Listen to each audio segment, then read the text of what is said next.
Hi, and welcome to this Hopper internals video. This is targeted at people who are trying to make the Hopper minimal runtime for 6502 run on machines other than my Hopper 6502 single board computer. So if you're still new to Hopper, you probably want to go and have a look at the YouTube channel and look in some of the other playlists first. This probably doesn't apply to you. Anyway, there's been a recent new Hopper release. A couple of things in here. Um, in the past, there was a whole bunch of configuration in the start of the runtime file for the Hopper 6502 runtime, and other people have started to try to get this runtime running on 6502 machines other than mine, specifically Dave. And if you're more interested in the subject, message me and I'll send you an invite to the Discord server because that's where these chats are happening, these discussions. Anyway, there was a lot of configuration that's going to be different for for different devices. Specifically, like which serial port chip you're using, and then also I/O mapping, like where do your ports sit in your I/O space.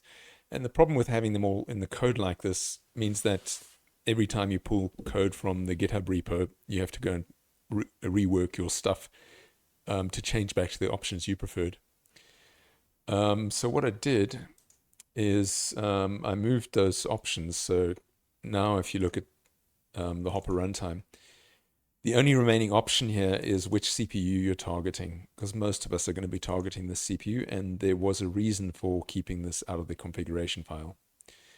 The other thing I've kept out of the configuration file is the selection of the ROM size, because that varies depending on other options. So now it kind of looks peculiar because you're checking options that you haven't really defined here. And the way I've done it is I've created an options file, which is basically a JSON file.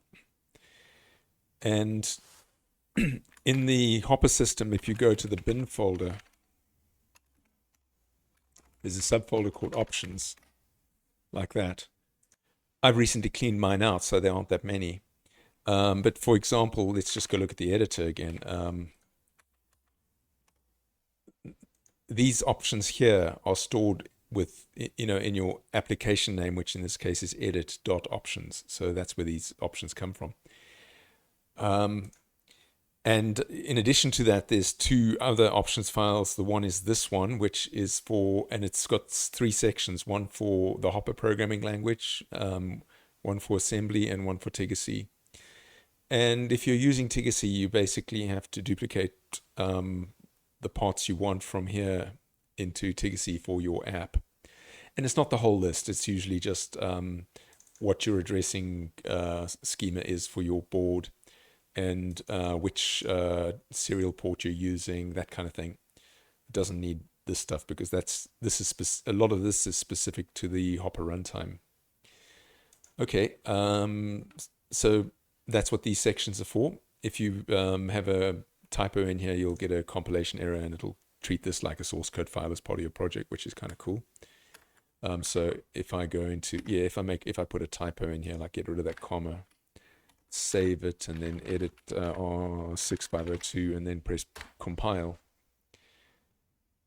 it gives me an error at the bottom of the screen here. Double click on the error and it's at the point where the error is here. So it needs a comma. There we go.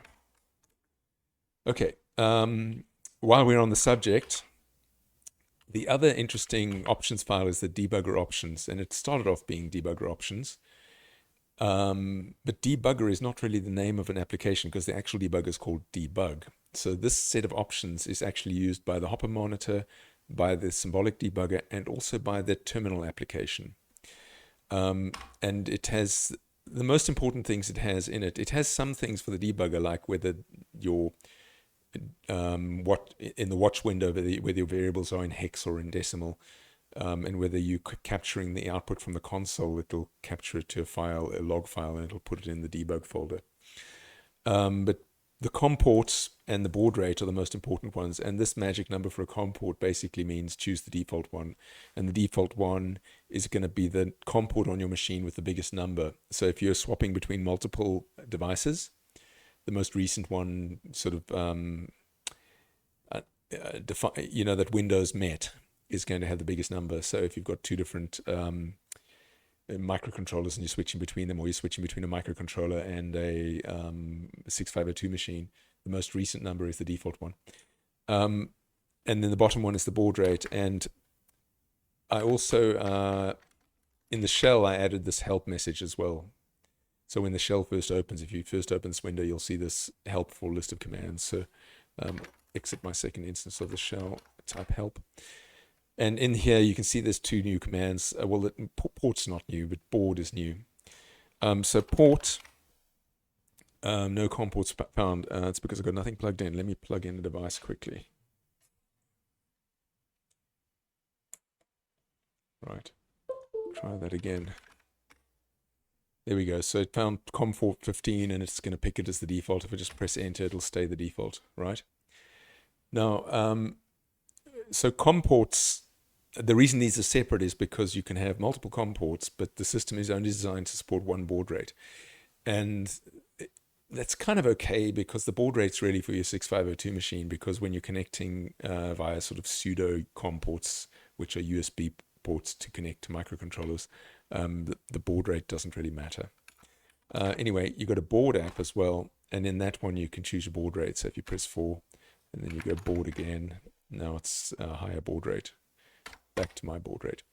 And this was because not everybody was using the same speed to connect between their 6502 and the terminal console. Yep. Anyway, those are the things we can now configure. So actually, let's have a look what's in that one in the debugger options now. Yeah, my baud rate's back to that, and now COM15 is going to be the COM port. It does have another feature.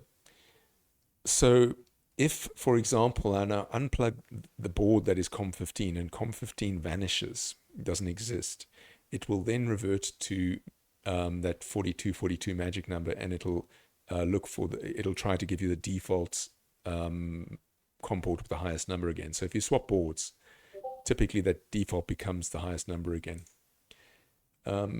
Anyhow, I think that's all there is to say about this release, and the fact that you can now configure these options when you're building the mostly to build the minimal runtime. But these apply to if you're using the assembler to build anything using the Hopper 6502 assembly toolchain. It'll still use these as well. Very good. Thank you for watching.